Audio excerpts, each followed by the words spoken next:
दोस्तों सभी को जय मसीह की। आइए प्रभु के जीवित वचन से आज हम पढ़ते हैं। आज शुभोपदेशक की किताब अध्याय 5 और 1 से।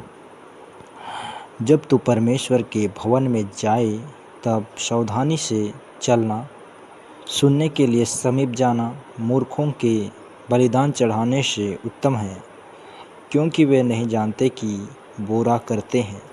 बातें करने में उतावली ना करना और ना अपने मन से कोई बात उतावली में परमेश्वर के सामने निकालना, क्योंकि परमेश्वर स्वर्ग में है और तू धरती पर है। इसलिए तेरे वचन थोड़े ही हों, क्योंकि जैसे कार्य की अधिकता के कारण स्वप्न देखा जाता है, वैसे ही बहुत सी बातों का बोलने वाला मूर्ख ठहरता है।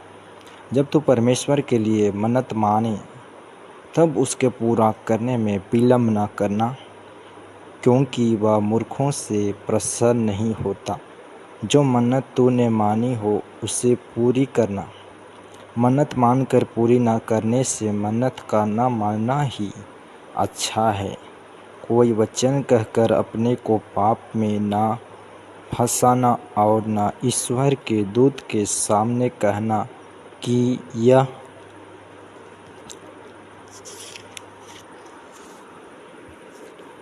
भूल से हुआ।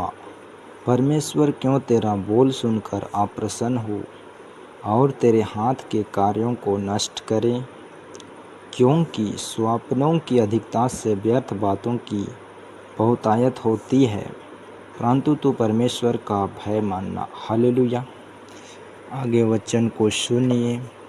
यदि तू किसी प्रांत में निर्धनों पर अंधेर और न्याय और धर्म को बिगड़ता देखे तो इससे चकित ना होना, क्योंकि एक अधिकारी से बड़ा दूसरा रहता है जिसे इन बातों की सुधि रहती है, और उनसे भी और अधिक बड़े रहते हैं।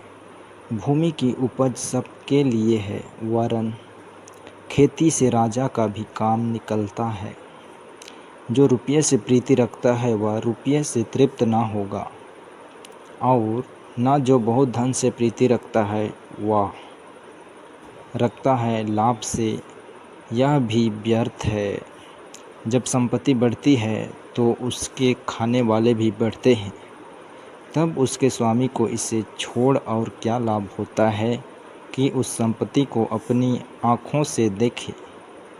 परिश्रम करने वाला चाहे थोड़ा खाए या बहुत, तभी उसकी नींद सुखदायी होती है, परंतु धनी का धन बढ़ने के कारण उसको नींद नहीं आती। हालेलुया।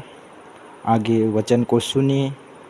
मैंने धरती पर एक बड़ी बुरी बला देखी है, अर्थात वह धन जिसे उसके मालिक ने अपनी ही हानि के लिए रखा हो और वह किसी बुरे काम में उड़ जाता है, और उसके घर में बेटा उत्पन्न होता है, परंतु उसके हाथ में कुछ नहीं रहता।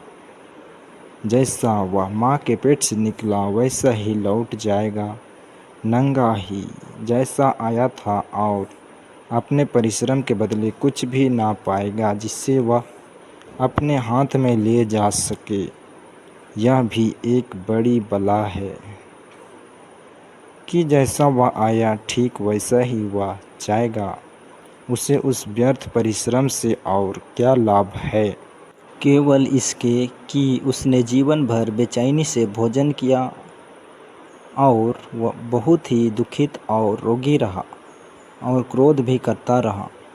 सुन, जो भली बात मैंने देखी है, वरन जो उचित है वह यह कि मनुष्य खाए और पिए और अपने परिश्रम से जो वह धरती पर करता है, अपनी सारी आयु भर जो परमेश्वर ने उसे दी है, सुखी रहे, क्योंकि उसका भाग यही है।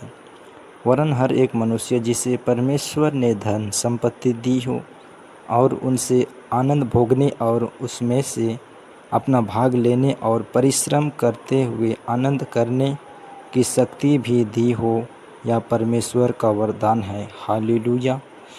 इस जीवन के दिन उसे बहुत स्मरण ना रहेंगे, क्योंकि परमेश्वर उसकी सुन कर उसके मन को आनंदमय रखता है। आमीन। परमेश्वर अपने जीवित वचन के द्वारा सुनने वाले हर एक भाई बहनों को आशीष करे। सभी को जय मसीह की वचन को सुनिए और शेयर कीजिए।